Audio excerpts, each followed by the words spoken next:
jour même de sa naissance, Nicolas, comme on le baignait, se dressa et se tint debout dans la baignoire.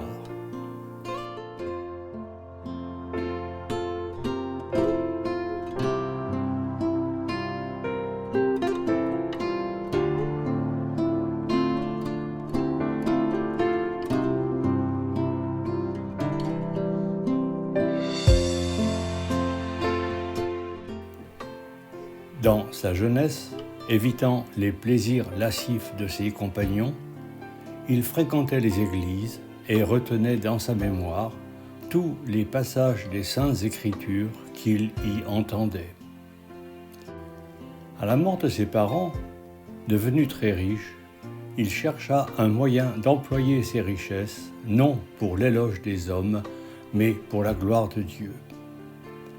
Or, un de ses voisins était sur le point, par pauvreté, de livrer ses 3 jeunes filles à la prostitution afin de vivre de ce que rapporterait leur débauche.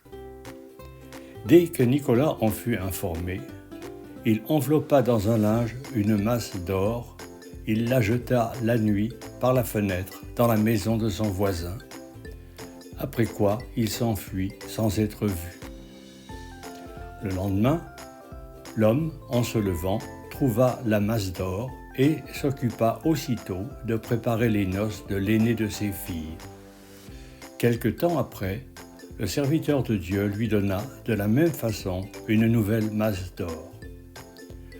Le voisin, en la trouvant, éclata en grande louange et se promit à l'avenir de veiller pour découvrir qui c'était qui venait ainsi en aide à sa pauvreté.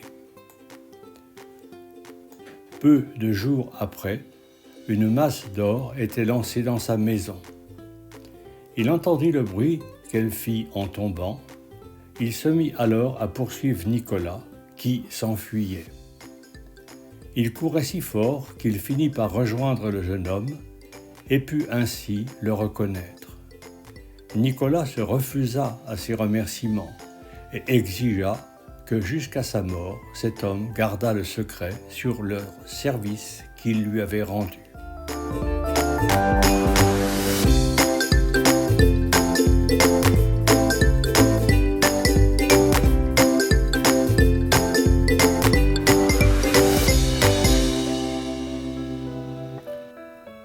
Après cela, l'évêque de la ville de Myre étant mort, tous les évêques de la région se réunirent afin de pourvoir à son remplacement. Il y avait parmi eux un certain évêque de grande autorité, de l'avis duquel dépendait l'opinion de tous ses collègues. Cet évêque entendit dans la nuit une voix qui lui disait de se poster le matin à la porte de l'église et de consacrer, comme évêque, le premier homme qu'il verrait y entrer. Aussitôt, il révéla cet avertissement aux autres évêques et s'en alla devant la porte de l'église. Or, par miracle, Nicolas, envoyé de Dieu, se dirigea vers l'église avant l'aube et y entra le premier. L'évêque, s'approchant de lui, lui demanda son nom. Et lui, qui était plein de simplicité, répondit en baissant la tête, « Nicolas, serviteur de votre sainteté. » Alors, les évêques, l'ayant revêtu de brillants ornements, l'installèrent sur le siège épiscopal. Mais lui, dans les honneurs, conservait toujours son ancienne humilité et la gravité de ses mœurs. Il était humble dans son accueil, efficace dans sa parole, actif dans ses conseils, sévère dans ses réprimandes.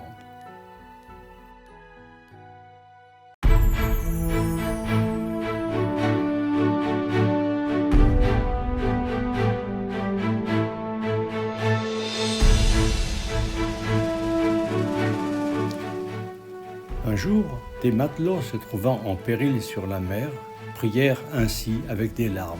« Nicolas, serviteur de Dieu, aide-nous. » Aussitôt, quelqu'un apparut devant eux, qui avait la figure du saint et qui leur dit « Vous m'avez appelé, me voici. » Et il se mit à les aider, et sur le champ, la tempête cessa. Ainsi sauvés, ces matelots rentrèrent dans l'église où était Nicolas, et ils le reconnurent de suite, bien qu'ils ne l'eussent jamais vu. Alors ils le remercièrent de leur délivrance. Mais il leur dit d'en remercier Dieu, le mérite n'en pouvant être attribué qu'à la miséricorde divine et à leur propre foi.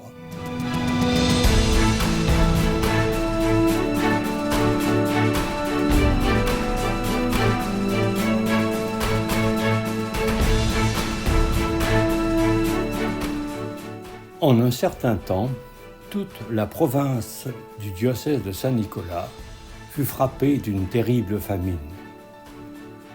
Là-dessus, l'homme de Dieu apprend que des vaisseaux chargés de grains stationnent dans le port.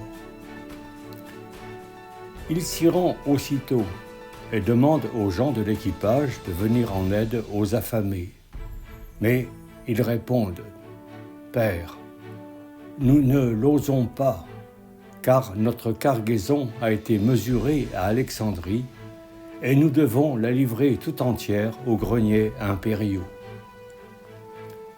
Le saint leur répondit « Faites pourtant ce que je vous dis, et je vous promets, au nom de Dieu, que les douaniers impériaux ne trouveront aucune diminution dans votre cargaison. » Et ces hommes firent ainsi. Lorsqu'ils furent arrivés à leur destination, ils livrèrent aux greniers impériaux la même quantité de grains qui avait été mesurée à Alexandrie. Le blé fut distribué par Nicolas suivant les besoins de chacun, et de façon si miraculeuse que non seulement il suffit pendant 2 ans à nourrir la région, mais qu'il put encore servir à d'abondantes semailles.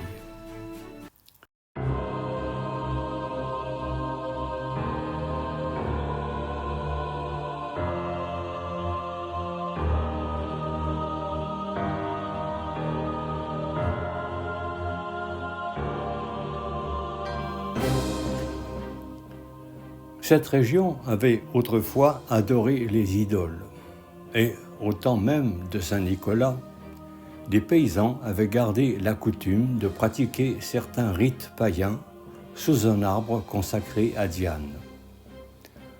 Pour mettre fin à cette idolâtrie, le saint fit couper cet arbre. Alors, le démon furieux prépara une huile qui avait la propriété de brûler dans l'eau et sur les pierres. Puis, prenant la forme d'une religieuse, il monta dans une barque, accosta des pèlerins qui naviguaient vers Saint-Nicolas et leur dit « Je regrette de ne pas pouvoir vous accompagner auprès du saint homme. Veuillez du moins, en souvenir de moi, enduire cette huile les murs de son église et de sa maison. » Mais voici que la barque du démon s'étant éloignée, les pèlerins virent s'approcher d'eux une autre barque où était Nicolas.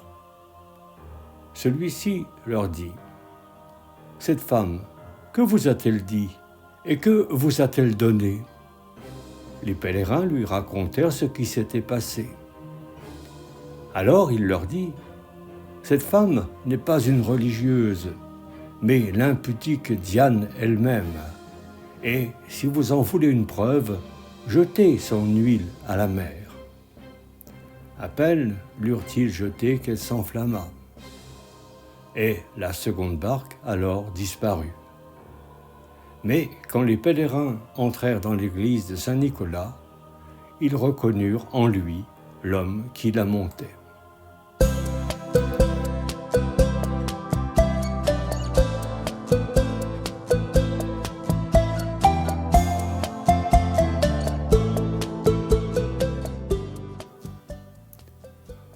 Le consul, s'étant laissé corrompre à prix d'argent, avait condamné à mort 3 soldats innocents. Dès que le saint l'apprit, il accourut sur le lieu où devait se faire l'exécution. Il trouva les 3 soldats déjà à genoux et la face voilée, et le bourreau brandissant déjà son épée au-dessus de leur tête. Aussitôt, Nicolas, enflammé de zèle, s'élança bravement sur ce bourreau, lui arracha l'épée des mains, délit les 3 innocents et les emmena sains et saufs avec lui. Puis il courut au prétoire du consul et en força la porte qui était fermée. Le consul vint le saluer avec empressement, mais le saint lui dit en le repoussant : « Ennemi de Dieu, prévaricateur de la loi, comment oses-tu nous regarder en face, tandis que tu as sur la conscience un crime si affreux ?» Et il l'accabla de reproches, mais en présence de son repentir, il consentit à lui pardonner.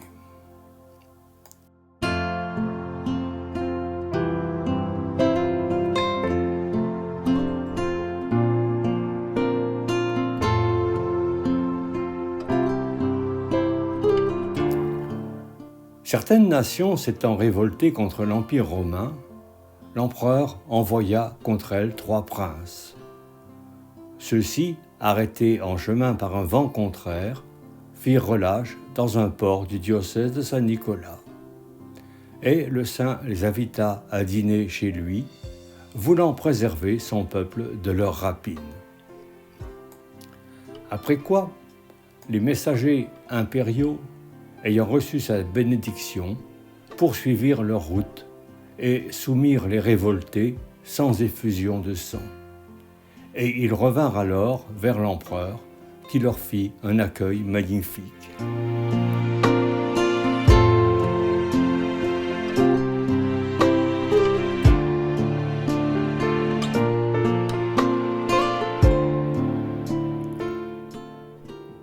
Aussitôt, l'empereur, affolé de colère, les fait mettre en prison et ordonne qu'on les tue la nuit sans les interroger.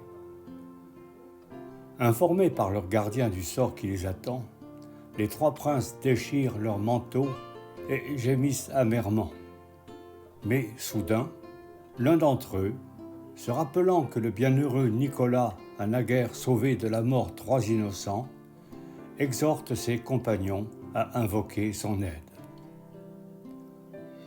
Et en effet, sur leur prière, Saint Nicolas apparut cette nuit-là à l'empereur Constantin, lui disant : « Pourquoi as-tu fait arrêter injustement ces princes et les as-tu condamnés à mort, tandis qu'ils sont innocents ?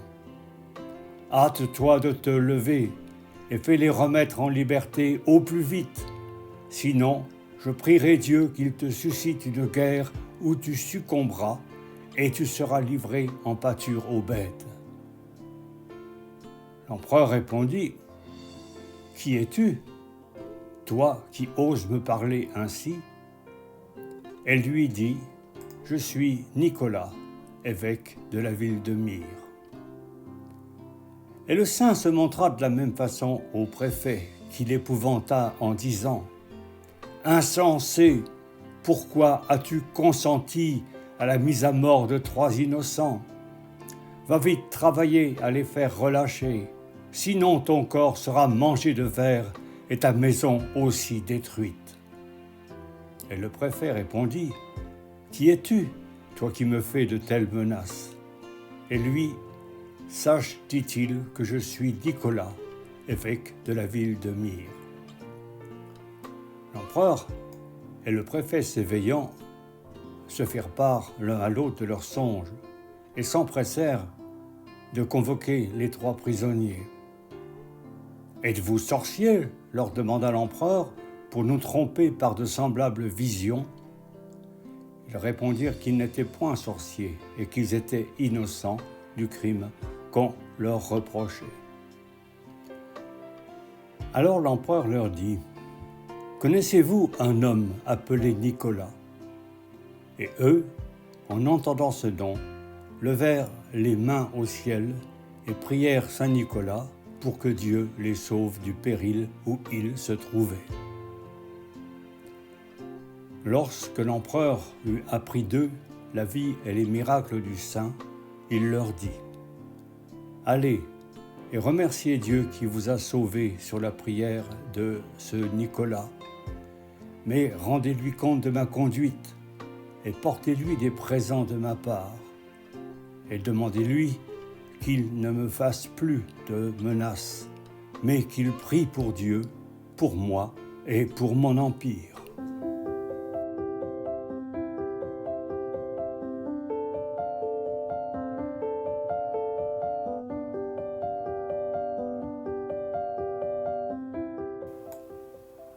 Lorsque le Seigneur voulut rappeler à lui Saint Nicolas, celui-ci le pria de lui envoyer ses anges. Et en voyant venir les anges, il baissa la tête et récita le psaume « In te Domini speravi ». Puis il rendit l'âme au bruit d'une musique céleste. Cela eut lieu en l'an du Seigneur 313. Il fut enseveli dans une tombe de marbre, et de sa tête se mit à couler une source d'huile, et de ses pieds une source d'eau. Aujourd'hui encore, une huile sainte sort de ses membres qui apporte la santé à bien des malades. Longtemps après, les Turcs détruisirent la ville de Myre. Et, comme 47 soldats de la ville de Bari passaient par là, 4 moines leur ouvrirent la tombe de Saint Nicolas. Ils prirent ces os qui nageaient dans l'huile et les transportèrent dans la ville de Bari en l'an du Seigneur 1087.